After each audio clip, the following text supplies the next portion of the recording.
Hola a todos. Estamos dando nada más unos minutitos extra para que se una más gente y ahorita empezamos. So Ed, I'm just giving to a couple of minutes more to get Yeah, more sure. people in and we'll start in 3 minutes.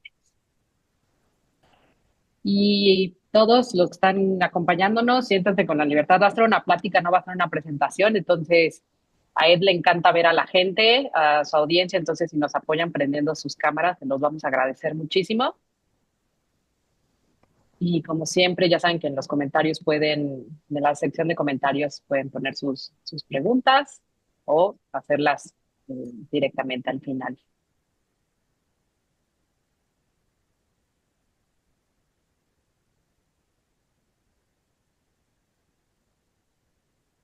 Okay, guys. Well, it's pretty much all of us already here. I'll switch to Spanish again, really, really fast. Eh, Muchísimas gracias a todos los que se pudieron unir con nosotros en esta gran oportunidad que vamos a tener de escuchar a Ed Freeman. Aparte nos acompaña Rash también en esta gran charla que nos va a dar Ed. Les platico un poquito de cómo va a ser la dinámica. Esto no va a ser una presentación, Ed simplemente nos va a platicar directamente del tema y al final van a ser como 45 minutos de presentación y al final de eso vamos a dar chance para preguntas y respuestas. Si no se sienten cómodos haciendo la pregunta en inglés, ya saben que lo pueden escribir en español en la sección de comentarios y ahí nosotros lo vamos a traducir. Y si no, con toda confianza, alcen mano y les damos la palabra para que hagan su pregunta directamente. Rápidamente les platico un poquito de nuestro speaker el día de hoy. Edward Freeman es un académico destacado cuya teoría de los grupos de interés ha transformado la gestión empresarial moderna. Es autor de varios libros clave sobre ética y responsabilidad empresarial. Ha sido reconocido con múltiples doctorados honorarios y premios internacionales.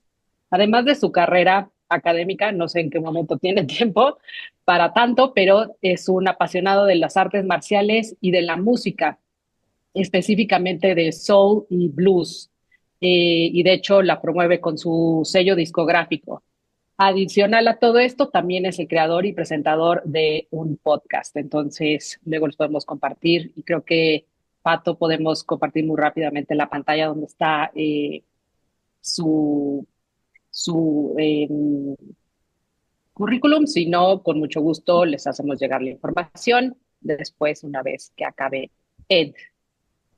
Thank you. Ahorita. Thank you very much. Let me just see if I can get the view of everyone rather than the view of me. Yeah, that's great. Thanks.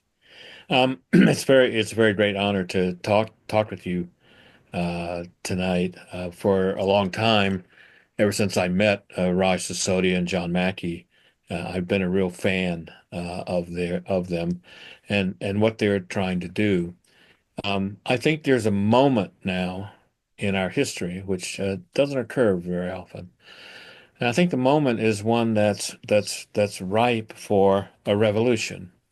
Not the kind of revolution you might be thinking about with that word, but a revolution in the mind, a revolution in the way we think about things, a revolution in the way that honestly we think about business.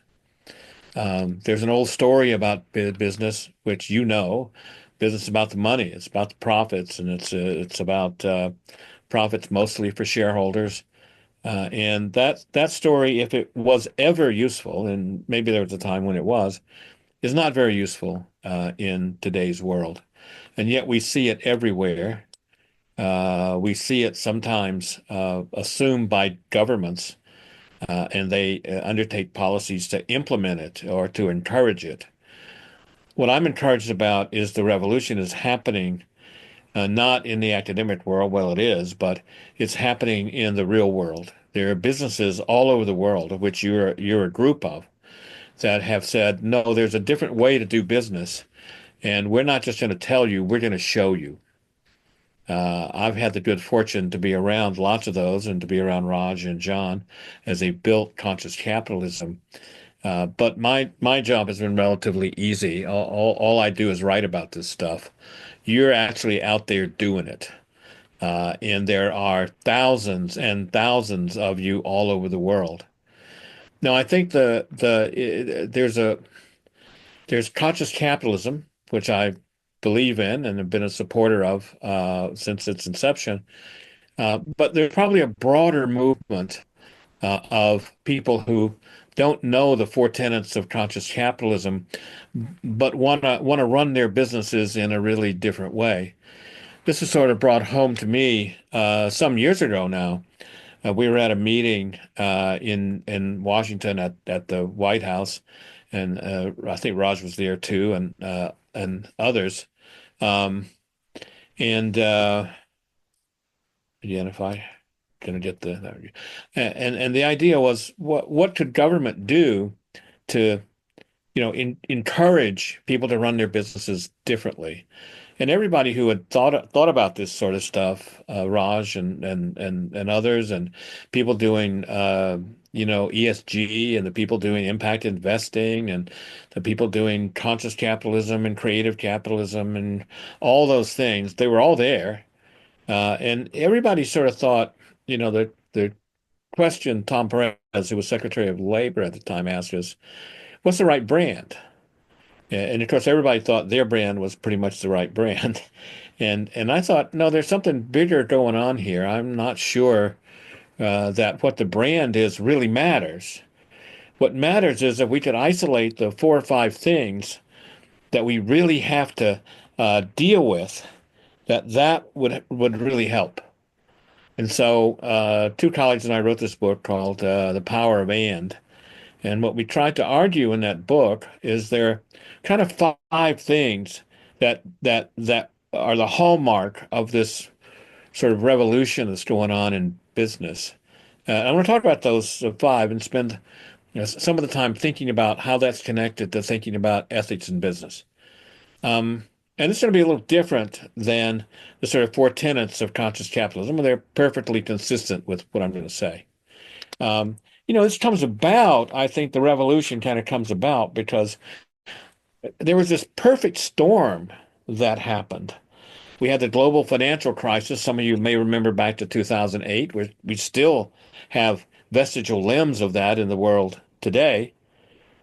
We've had an increased awareness due to social media and other things of inequality and poverty and conditions that people live in around the world. We've seen continued discrimination based on gender or based on race or ethnicity or skin color. And we have the issue of global warming that sort of confronts all of us. We've seen the reemergence of local wars and terrorism and those kinds of things. And it kind of at the same time a fracturing of the state. The state has, in many cases, certainly here, I certainly won't speak for Mexico, sort of failed us. It's failed us in terms of dealing with these issues. And in my mind, that leaves business to try to figure out what this perfect storm sort of has left. And there, as I said, there are all these issues for reform. And I think it may be an academic exercise, what's the right brand? But I think the real issue is what are the four or five things we got to work on if we're going to make capitalism better? And I happen to be a raving capitalist. I think capitalism is the best system of social cooperation we've ever invented, but it's a system of cooperation first, not competition. And I'll try to say a little bit more about that. And so as we thought about this and looked at a lot of companies that we thought were doing things differently, we said really five things. And we used this very powerful word "and" for those five things because many people were saying, let's throw out the old model. Let's throw it out and start again. And that doesn't seem right to me because there are many things that sort of shareholder capitalism does that's important. I mean, it's not the only thing, but money is actually important. You all know this. You can't run a business without it. You run out of cash, you got to close the doors. So the first thing we thought about was, yeah, profits are important, but so is purpose. So is having a purpose. So we would put it as it's purpose and profits. And purpose are not just the nice words. Purpose is in the details. Purpose is in, it's not on the pens and the mouse pads and the coffee mugs. Purpose is in the systems and the processes and how you treat people every day. That's what says to them whether you mean these words that you say. And the old story just makes a mistake about this. It says, the purpose of business is to make money or to make money for shareholders or make money for owners, whatever version of that you want. And my analogy for that, and I'm sure you've heard this before, but I'm going to say it again, is that's like saying, I need red blood cells to live. Therefore, making red blood cells is the purpose of life. I don't know about you, but making red blood cells is not the purpose of my life. Even when some years ago I had both my hips replaced, and that was a fun time. And I lost a lot of blood, and so I had to actually worry about making red blood cells. But it still wasn't the purpose of my life. The purpose is something else, as Raj and John have said lots of times. Purpose is about something more than just profits. It's about what's important to you. It's about why you get up in the morning. It's about why anybody should care that you're on the planet. It's about, as business leaders, it's about inspiring other people. And if purpose is important, profits are important too. You got to make money to have a business, and it's both. We often see purpose and profits as a trade-off. Well, if I focus on a purpose, I got to make less money. I think that's absolutely not true. And Raj and his colleagues wrote a book called Firms of Endearment that pretty much shows that that's not true. So if I think about purpose for a minute, um, and if there's not a trade-off here. The trick is figuring out how you do both. How do you live your purpose and make money at the same time? So purpose is about, if it's important to you, then what's central to that? It's not just saying the words, it's listening to people who disagree. If you're really purpose driven, you have to pay a lot of attention to what I would call dissent and pushback, which is often hard in many corporations, especially big ones. Why? Because if purpose is important, you want to know when you're not living it. I'll tell just a brief personal story here. We had always tried to give our kids, we have three children who are grown now, permission to kind of push back because we know for the most part people don't do this on their own. And my son was about 10, and I take him out to dinner really to kind of bribe him, to tell him I couldn't take him to the father-son basketball camp that year because I had to be in Indonesia. He looked right at me. He's 10, so this is not the teenager, little jerk stuff. 10, I'm still his hero, the whole thing. If you have a 10-year-old, you know exactly what I'm saying, or if you have had them. And he looked at me and he said, "Dad, what's more important, your family or your job?" And I said, "Well, my family, of course, Ben." And he said, "You're not acting like it." And, he was right. I wasn't acting like it. I could have set this trip up to Indonesia whenever. I wasn't living my values. And he called me on it. And I said, "Well, look, I think you're right. Um, I got to go to Indonesia because I got to keep a promise that I made." I said, "But next summer I won't travel at all. I'll coach your team and we'll hang out." And I did that for the following few summers. And we created a lot of value. We started a couple of companies together, and that value wouldn't have been created if he hadn't pushed back. My purpose wouldn't have been realized if he hadn't pushed back. So if you're purpose driven, you want people and you care about ethics, you want people to push back. You want to know when you're not living it. because we have infinite capacity as human beings to deceive ourselves. We have an infinite capacity to say one thing and do another. And so we need people to call us on that, and that the purpose is important. And so we really need to figure out when we're not living it. I hope that makes sense to you. I mean, I think purpose and dissent and purpose and feedback go together.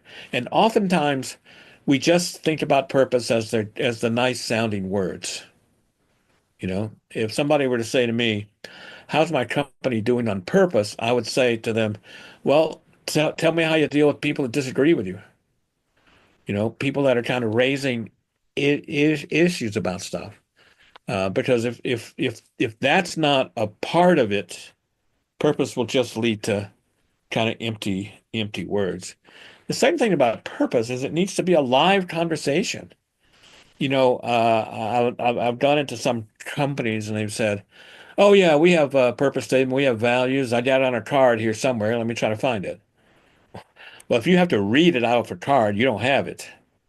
The conversation has to be alive. People need to talk about it pretty much a lot of the time. I was working with a company a few years ago, and the CEO asked his top team, it's a pretty big company, how many people had made a decision in the past few years with having the purpose in mind. And nobody raised their hand. And so what had to happen was they had to start over. They had to say, okay, so why are we here? What is important for us? Why should anybody care, etc. And they've done a lot of work on that. So this first idea is purpose and profits, and I want to be clear about how important I think purpose is. I've spent 40 years thinking about this stuff, probably more than that, 45, I think. And I, I'll just put it this way. I've been pissing off people on the left and the right for a long time. The people on the left think I've sold out to business, and of course, business couldn't do anything good. And so, I'm just a sellout to business because I think capitalism is great. People on the right think I'm a communist because, I think people actually need to be responsible for the effects of their action. And I don't know about Mexico, but in the US, if you're in the middle, that's just people trying to take the worst ideas of both and kind of cobble them together. So purpose and profits, and that and is important. Second idea, again, I think that's perfectly consistent with how you see conscious capitalism. Though again, I want to add this idea about dissent and pushback because that's central to thinking about purpose and ethics. And the second idea is about stakeholders. Again, an idea that's second nature to you. Um, but there's a couple of things about stakeholders that I think it's easy to overlook. The first thing is that stakeholders are interdependent. I mean, people get the idea that you got to deal with customers, suppliers, employees, etc. I mean, I was in a conversation not too long ago with a former congressman, and the congressman said, "So, Ed, what if all I care about is the money?" And I responded, said, "Yeah, suppose you're the most selfish, greedy, money-oriented person in the galaxy." I said, "How are you going to make it?" Well, you better have some products and services customers want. Be nice to have suppliers who helped you. You want employees who are doing more than just getting a check. You want communities who don't want to run you out. And if you do all that and you get lucky, you might make some money. And so he didn't have much of an answer for that, which I was happy about because it was at a dinner and it was pretty awkward. But companies are always aligned like that. But the stakeholders are interdependent, and people get that. But what they don't get sometimes is stakeholders are interdependent. How you deal with customers will determine how you deal with suppliers and employees and communities and how much money you make. And by the way, how much money you make is a function of how you deal with those other four. And how you deal with community is a function of how you deal with customers and suppliers and employees and the people with the money. So this interdependence that's there has several complications. One, you can't think about trade-offs. I don't know who said it first. John, Matthew, and I both say it a lot. If what you look for is trade-offs, that's what you'll find is trade-offs. If you look for ways to find win-wins or win-win-win-win-wins, you may not find it, but you're certainly not going to find it if you don't look. And so thinking about win-wins, and John and others have said, well, the more you do this, the better you get at it. And I think that's a skill innovating by looking for win-win solutions. I don't think we do a very good job of that in business schools. And we really need to double down on that, given some of the things that I mentioned earlier from this perfect storm. And of course, shareholders are important. So it's not just stakeholders. It's stakeholders and the people with the money, stakeholders and shareholders. Second thing about stakeholders, which I think is sometimes a little hard to get, is we have to take a relationship view of this. Economists love trade-offs. They love finding trade-offs and say you can always do that. I hate trade-offs. I think trade-offs are for lazy minds. It's not always easy to find win-wins, but if you don't see it in relationship terms, you won't find any win-wins. What does it mean to see it in relationship terms? Well, let's think about our personal lives. When we're in a relationship with someone, what do we know? Well, there's a presumption that relationship is going to continue. If it's not a presumption it's going to continue, then you have a transaction. You're talking about some of the apps that encourage transactions. Nothing wrong with that, but it's not a relationship. The other thing about relationships is if you have a relationship with someone, you got to care about each other. If you don't care about each other, again, it's not a relationship. And caring is not just what do I get out of this? It's actually caring about the other person's projects because they're their projects, not because you get something out of it for yourself. It's what the philosopher Immanuel Kant called never treating people as mere means, never treating people as just as a means to your own ends, but treating them as ends in themselves, which means valuing them, respecting them, treating them with dignity, and caring about whether their projects work or not. And the third thing, so both parties have to care uh, as a presumption of it continuing over time. And the third thing about relationships, which I love, you don't have to keep score all the time. Uh, my wife and I have been married for 47 years. She works here at Darden, almost 48. I better not forget it. Um, she works here at Darden, and if I were to go down to her office right now, I think she's still there, and say, hey babe, I've been thinking about this, and I'm pretty sure you owe me three. I think you're ahead by three. Uh, I'm pretty sure I know what the answer to that would be. She's a second degree black belt in Taekwondo, and I've had my hips replaced. I can't really run, so I don't think that would be healthy. You don't keep score. Sometimes you have to end relationships, and those I'm not trying to minimize that at all. But you end relationships. Usually, it's not a scorekeeping thing. It's a we don't care anymore, or we don't want this to continue, or whatever that is. But thinking about stakeholder relationships, people say, so does this mean I got to love my stakeholders? Absolutely. You have to fall in love with your stakeholders, even the ones that are ornery, even the ones that are trying to give you feedback and are hard to deal with, because that means you care about your purpose. You understand how your stakeholders are connected to each other, etc.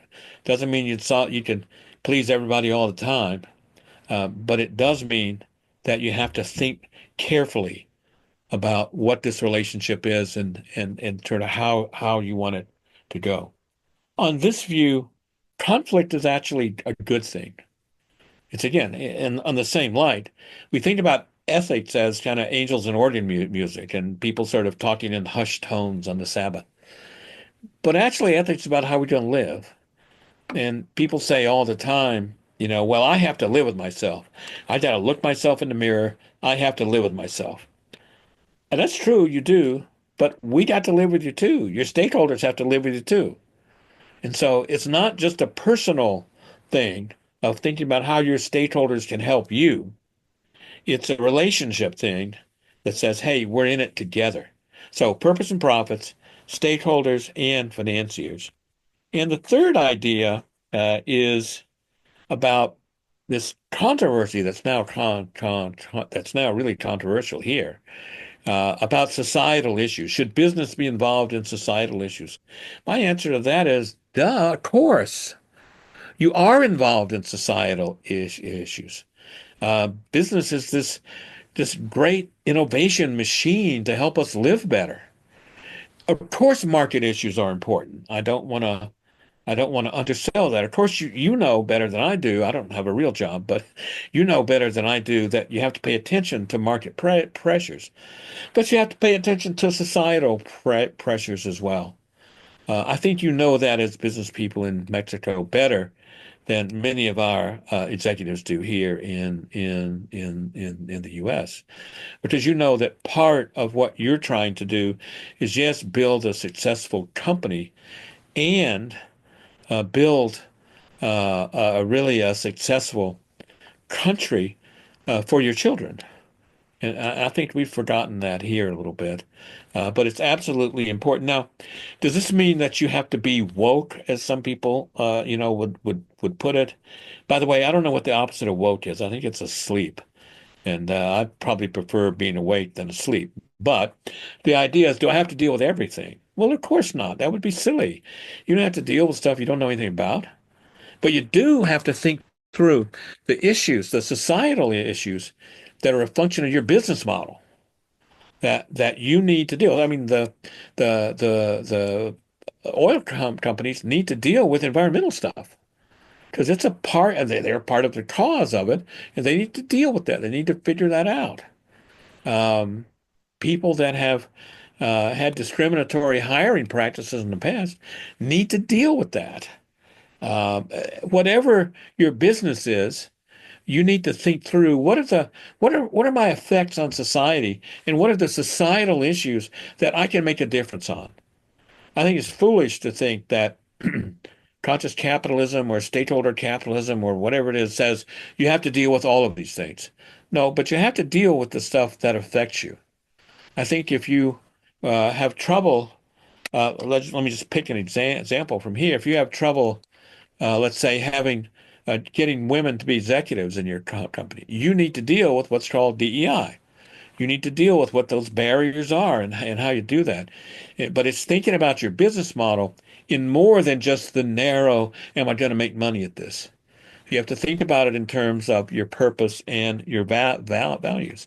And of course, if we take the kind of really big one here that affects us all, most companies need to deal with their footprint. They need to deal with their environmental footprint because most companies have them.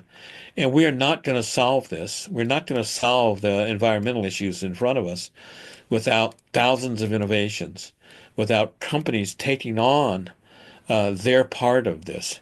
And I don't mean taking it on by buying carbon credits or doing those things. I mean taking it on by figuring out stuff that will make the world better, that will make it a place that our children can live in, etc.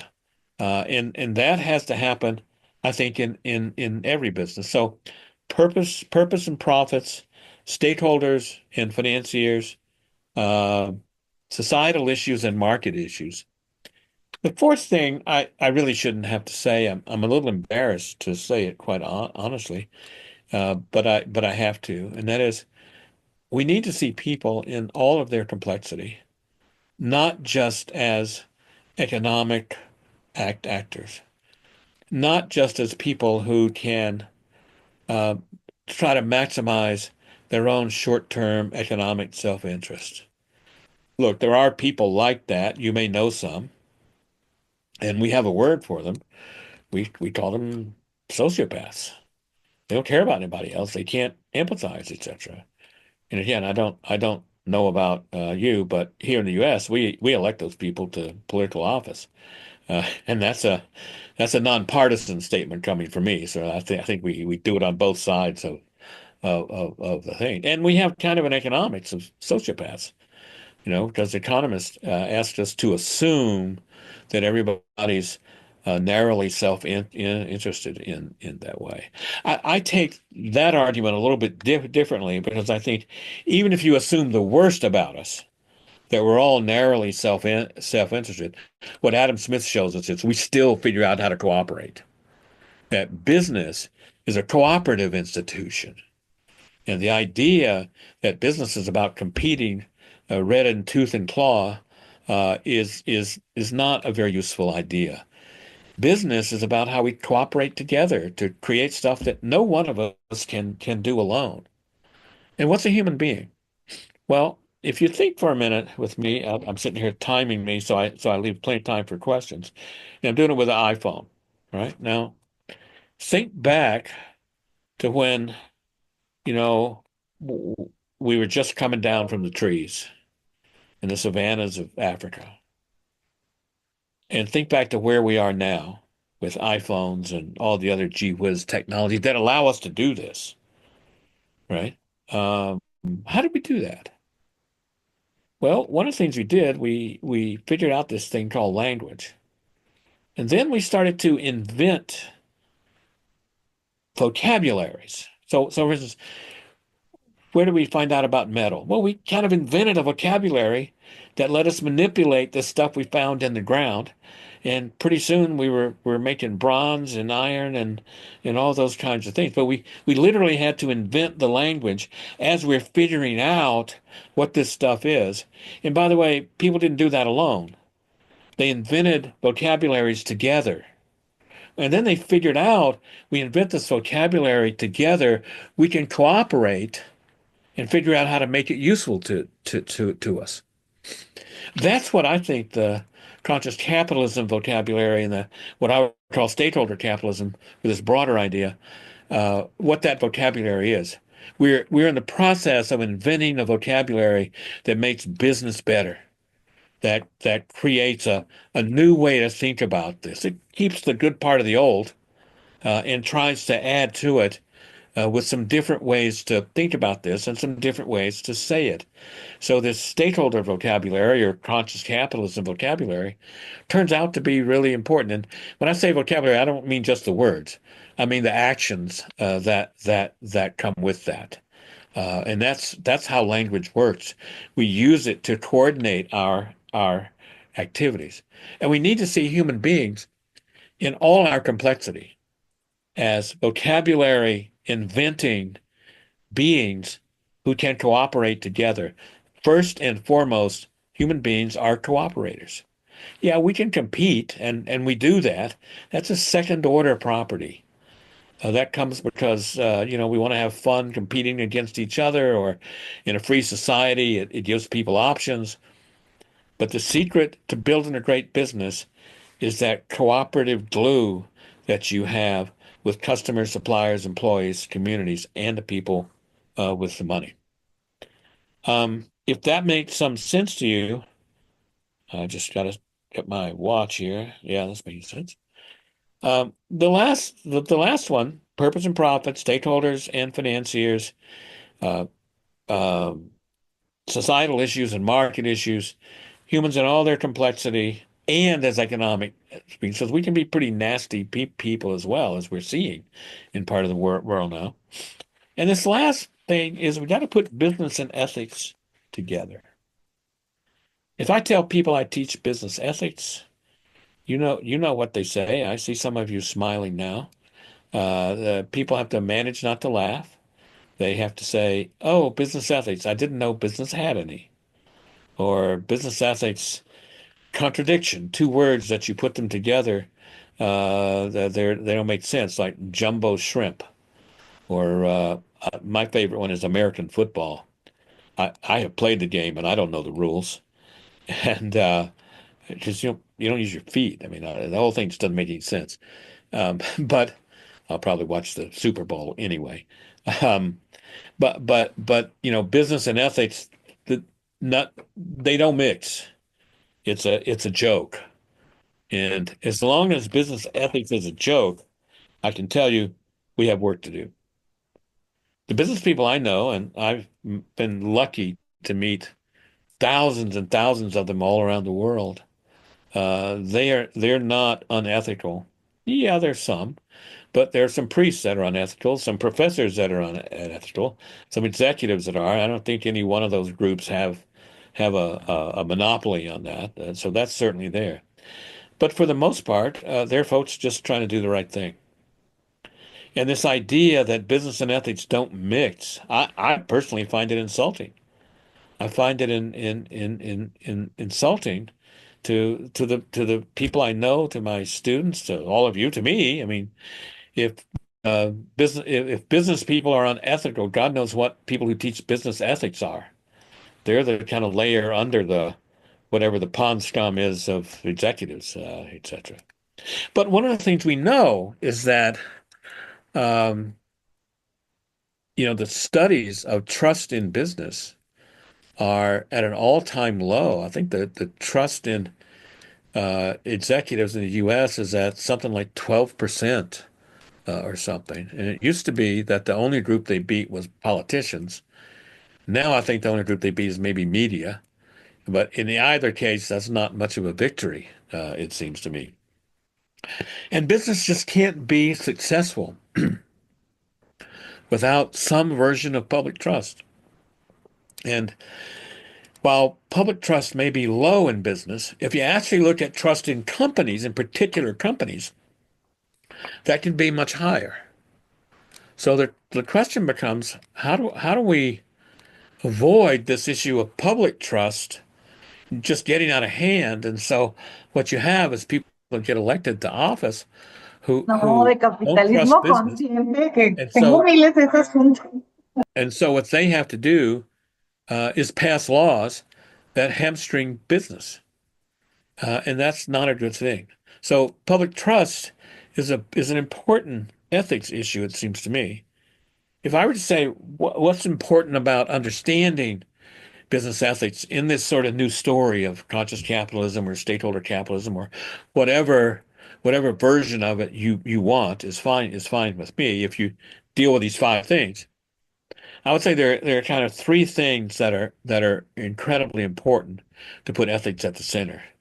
The first one I already talked about a little bit is that ethics issues are personal and they're interpersonal. They're personal and interpersonal at the same time. It's not just about what you want to do or how you're going to live. It is about that, but it's also about how we're going to live and how the way you live affects others. And this idea that ethics is this kind of personal stuff that only my view counts is, I think, dangerous. Yes, your view counts. Yes, you have to live with yourself.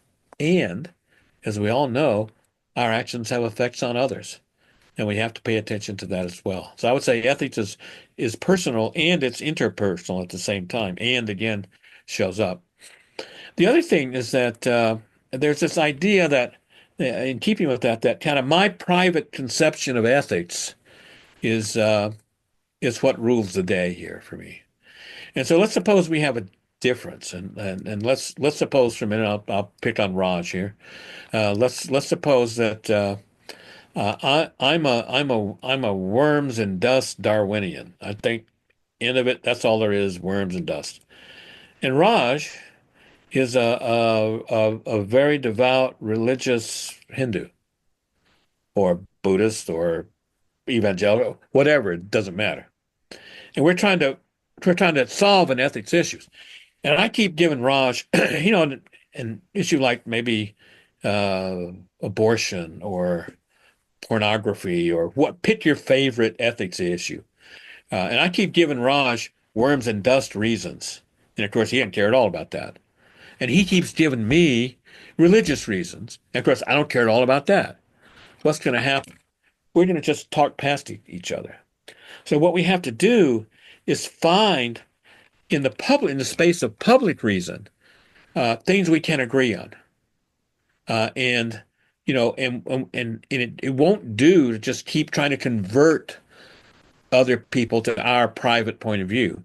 We need to put we need to put work in to find these public reasons that both sides can agree on. So what happens is we get some cases, we find some principles, and then some new cases occur, like new technologies. I learned ethics at my grandmother's knee in the 50s in Georgia. This wasn't the end of the world, but you could pretty much see it from where I grew up. And we had no conversations about, let's say, abortion on demand. Why? Because the technology just wasn't there for it. We had no conversations about canceling people on social media. Why? There was no social media. We didn't have any conversations about end of life technology because again, it didn't exist. What happened? But we had these principles. We had these principles, like, for instance, everybody needs to be control their own body, because if you can't control your body, you're a slave. If somebody else controls it, and we all believe that, and we also believe it's wrong to kill innocents. Now, what happens? I still believe those two principles. I'm conflicted about abortion and how that works. I think that's a hard issue because we haven't worked out whether we need to change those principles, change the scope of them.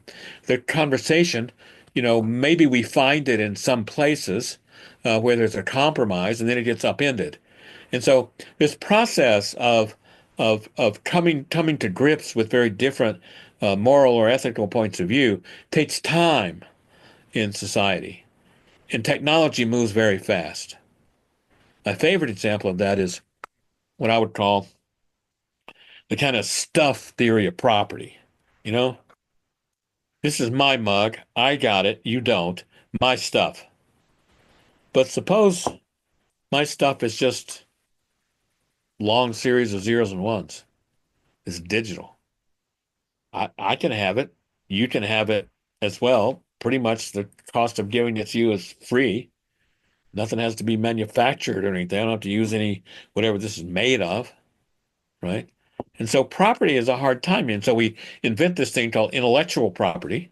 And that's a kind of in-between way of thinking about this as we make the transition to a more digital world and think about what is ethics in this digital world. So this leads me to the third thing about thinking about ethics. It's personal and interpersonal. It's both public and private at the same time. And it's about how to have better conversations. I've often thought that and I don't remember who said this to me, but it wasn't my original idea, that what leaders really do is they figure out what conversations they want their organization to have. Leadership's not about telling people what to do. If you have good people, and if you don't, that's a different problem. But if you have good people and you figure out what conversations they need to have, and you encourage them to have those conversations, that's kind of all you need to do, right? You need to pay attention to who you hire and who you have, of course. And you need to think through what are the conversations my organization needs to have. And that's going to depend a lot on context and business model and who you are as a person, etc. But if we don't put ethics at the center of these five things, I think we'll be right back where we started. Now, people want to know all the time, okay, Ed, but if I run my business this way and I think about these five things, purpose and profit, stakeholders and financiers, societal issues and market issues, complex human beings, as well as a narrow self-interest one in business and ethics. If I think about those five things and put them in my business, am I going to be, financially successful? And my answer to that is, is there a guarantee? And I always tell people, look, if you want a guarantee, buy a refrigerator. They have guarantees, or buy a puppy because they'll always lick your hand if you feed them. But that other things don't come with guarantees. I mean, look, if all I want to do is maximize shareholder value, and I try to do that, am I guaranteed to maximize shareholder value? No, of course not. That's what the global financial crisis was about. So there are no guarantees, but a better question, and that's kind of what philosophers like to do. We like to ask better questions. I think a better question is not is there a guarantee, but is it possible? Is it possible that if I run my business this way, which honestly I think we all know is the right way to do it, can I be successful? And I think many people, but certainly Raj and his colleagues, have shown that the answer to that question, we don't need any more research about. The answer is yes. We've shown that that's true. If you run your business this way and pay attention to at least some of these things, you don't have to pay attention even to all of them. You can be financially successful. So if what we really want to do is make a world that's better for our children, then I think paying attention to purpose and stakeholders and society and our own complexity and ethics is as important as paying attention to profits and shareholders and market issues and economics in business. Let me stop there. I'll end with just sort of one thing. People say all the time, and I know some of you probably heard this. What's the takeaway? Is there a sort of one sentence kind of takeaway? And mine is a rule I've called the Ben, Emma, and Molly rule. Those are the names of my three children. Can I go home at the end of the day? Can I say to Ben, Emma, and Molly, let me tell you what I did today. Let me tell you what I'm proud of that I want you to learn from. Because quite honestly, if we're not trying to make our organizations places for our children to live in, we just have the bar too low. One of the things I love about the people in conscious capitalism that I've met all over the world is that's what you're trying to do. You're trying to make your organization a place that you want your children to live in, whether they want to or not, especially if they're teenagers. That's a different thing. But setting the bar with trying to make business, better for our children, I think that's where the bar is. So let me stop there and see if there are any questions or kind of loud exclamations of "That's probably the worst talk I've ever heard," or really whatever you have to say. I'd be happy to talk. Thank you, Ed, for that wonderful conversation. It was so complete, and I have my mind with so many thoughts and ideas. Thank you again. I want to open the floor for the audience. If there are any questions, if you could please put your hands up or even write it down in the comment section so we can translate. Yes, Yago. Hi, so thank you so much. This was a really interesting conversation.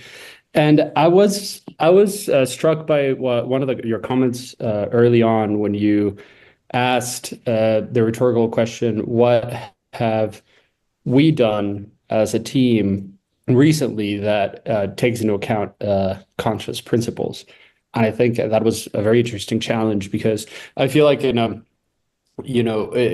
lot of companies, the senior positions are perhaps more able to steer the direction of the company towards consciousness. But, at more junior levels, there is more limited ability to enact those changes other than, perhaps in day-to-day interactions or culture or vendor management and stuff like that. So what I wanted to ask you was, what are different ways in which these sort of conscious decisions and this sort of consciousness can permeate even to more junior levels of the company? That's a great question. I would think about it a little bit differently. I would think if you're serious about the conscious capitalism principles, and it's not permeated to the lowest level, to how you deal with vendors or what you say to customers or how you treat employees. If it's not down there, you're not living the principles. Mhm. I look at the bottom first. Look, words are easy. I'll Mhm. tell you just a quick story. I had a friend who taught until he retired religious ethics, and his son gets sent home from school for stealing. Now, see, when you teach ethics, and your kid gets sent home from school for stealing, that's like very bad, right? Everybody, yeah, it's very bad, right? So he goes and says to his son, he said, "What'd you take? Didn't I? I'm disappointed. What? Didn't I teach you not to steal?" And his son said, "Dad, I needed some markers and pens, and I took a box from the school." And my friend says, "Son, if you needed some pens or some markers, you should have come to me. I'm your father. I would have brought some home from the office." You know? Like he would have stolen from the office. Yeah, that's the idea. You say the words don't steal all the time, but when your actions are bringing them home from the office, uh, that's just words. Mhm. It has to be in exactly those places that you said it's hard to get it down to. I think it's hard to get it down to because many people don't believe the senior people really mean it. Yeah. Because they see them make trade-offs that when push comes to shove, well, earnings are important, and earnings are important. Mhm. But this is why conscious capitalism will not work, and any version of it I have will not work without a commitment to relentless innovation. Because Mhm. you have to figure out when those trade-offs come up, it's earnings versus, let's say, cutting people's salary or whatever. You have to figure out how to avoid that. You have to Mhm. figure out how to get all of these stakeholders and their interest and your company's interest going in the same direction. And it's too easy to think about where they conflict and make a trade-off. That's that's too easy to do. You can always do that, but get them going in the same direction, and their interests are different. So the metaphor I like as kind of an amateur musician is harmony. Why? Because notes are different, but when they're in harmony, they sound good together. And so the idea is, how do you get these different stakeholder interests to kind of sound good together? Sometimes that takes over time. Sometimes it takes thinking about relationships because there are many aspects to relationships, not just sort of single value trade-offs. Look, I think your question's a really good one. It's hard to do. Yeah. I think for you, my advice is always figure out what you've got control over. Yeah. You I know, guess it gets to a certain point where it's, consciousness is indistinguishable from company culture, right? And if you just have well, that's the idea. a Is that is culture that is go that down. Yeah. it's there, but the values and the ethics are so ingrained in people that that is the culture. Hmm. We have a culture here at the school. We're unlike a lot of places. We actually really care about students, and we spend a lot of our time not just doing research, but also thinking about how the students are the center of things. And we do a lot of stuff wrong, but the conversations are about that. Is this student centered? We're hiring somebody. Do they understand that our students are important? That it's not just their private research that's here. And that's why those conversations have to be alive. They have to be there all the time. And again, you can't fix it for the world if you can't fix it for yourself. So you have to think about what it is that you do that can encourage people to act on principle, to act on purpose, rather. That's more than you want to know. I'm sorry. Raj, I see your Yeah. hand. Don't ask me a hard question. It's Thank late today. you. Yeah, first of all, it's a delight to see you, Ed. Thank you so much for sharing your wisdom with us today at Tech. Um, we only have a few minutes left. I wanted to get your wisdom outside of stakeholder management, which you've talked about life. Uh, you're one of the most well-rounded people I've ever met. For those of you who don't know, and I don't know if this was in Tiz's introduction or not, but Ed is not only an eminent professor in multiple disciplines, but he's also a gourmet chef and he's an accomplished musician in multiple genres. I think he's written 50 or 60 songs. He's a black belt martial artist as well. So there's, all these dimensions to you, Ed, and I think that defines a life that is lived fully, but also cultivating different aspects of ourselves. So if you want to give a little advice on that front, because many of us get so singularly focused, Right. Well, I don't know. I mean, I think I'm just mediocre at a lot of things that I like to do, you know. I've heard you and I've People tasted people your said to food. me, you know, do you have any hobbies? And I went, no, I don't have time to have hobbies. I teach, I travel, I talk to executives all over the world. I work out a lot, play music and write music, and I don't really have time to have a hobby. You know, it's there's a lot of conversation about work-life balance, and I don't know about all of you, but I don't have work-life balance, and I don't find that metaphor to be helpful. I find the thing that's helpful is think about work-life integration. So, for instance, in music, just to give you an example, we have a faculty student band here at the school that I helped create and have run for 20 years. I'm not trying to balance, and, you know, I like getting to know my students, and you know, you get to know somebody really well when you play music with them. Finding ways, finding moments of integration. When we taught programs for executives, I would often have the company executives over to my house for an evening. For two reasons. One, it was catered, and the catering people left it cleaner than they found it. But two, I wanted to be home with my family, and at the same time, I wanted them to see what I did and meet the people that I was working with.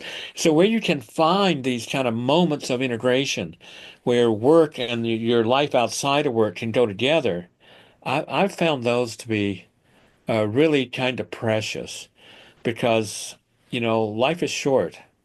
I'm committed to trying to inspire my students and students who might read stuff I write after I'm gone. And you're all committed to the purpose of your companies, and that's all encompassing, you know. But your stakeholders, family, and friends and others are equally important. So I don't really have any magic here. You know, I've been really lucky. Life is kind of rich and full. I was a math nerd as a kid. I was actually pretty good at math at one time. And I had a math teacher, a mentor, who said to me, you know, you could be really good at this, but you know, you like doing other things. You like playing basketball and baseball and sports, and you like reading literature and doing those things. And you know, I think that's better for you to not be one dimensional here. And I don't think I could have gone very far in math anyway. But it's good advice to me to think through, you know, not what do I want to accomplish, but what I do is think through how I want to live my life. And I have this little card I made 30 or, well, it's 1991. I remember when it was. That was a long time ago. I keep it in my wallet all the time. And what this card says is be present for my family, have a few deep others rather than lots of acquaintances, live a wakeful life, a conscious life, be healthy, eat well and work out, play music every day, and inspire students. Now, I don't do that every day, but I thought about this issue of how do I want to live, not what do I want to accomplish. And if I can live in the way that I want to live, the accomplishments and all that sort of stuff will take care of themselves. So that was helpful to me to not think about goals, but to think about ways I wanted to live. I mean, and the way I did it was if this was your last day on Earth, well, how would you spend it? And that would be the way I'd want to spend my last day. And of course, then the quiet question as well. You don't know that tomorrow's not your last day. And the colleague who helped me understand this was really you know gave me a gift. So Raj, my only answer is think about how you want to be. Think about how you want to live every day because it might be your last. Love it, Ed. Thank you. You should write your memoir now, you know. I No, I'm think not going to do you that. share that We've had with this conversation before. everybody I'm way wants too to. private for that. Oh, okay. But I'm glad you did, and it's a really terrific book. Thank you so much, Ed. Thank you. Thank you. I'll hand it back to Tiz, who's our quarterback here. Thank you so much again. It's wonderful also to have you, Raj. I wish we had much more time to have you talking amongst you and also inspiring us with more questions. I don't know if the audience has any last question, but at this point, we've already run out of time. Please visit us at SEC if there's any additional information you would want. We are recording this session, so of course we will be sharing it with you guys as well, and please share it amongst your colleagues. Ed, I would thanks again. I would just say, if you have any questions for me that I can answer that you think about, just send me an email. I'm very easy to find, and I am all in on exactly the same thing that Raj and John and others are. We really appreciate that's a genuine invitation. And where can we listen to your music? We've recorded a lot of it, but we haven't put it out in public. I think we've done one thing on Spotify. The singer, it's under his name. It's Tim Witcher, Witcher. And there are 4 or 5 songs, and Tim has a just wonderful voice.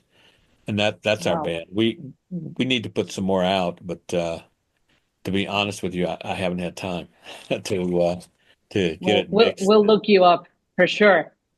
Thank you again. Muchas gracias a todos. Thank you, Ed, for all your time and all your wisdom. And see you next time. Raj, nice to see you again. Take care. Y muchas gracias a todos. Nos vemos pronto. A la siguiente. Gracias. See you. Thank you. See you soon. Bye. Thank you. Good day. Hasta luego. Thank you. Have a good day. Bye-bye. Gracias. See you. Bye. Thank you, Ed. Take care.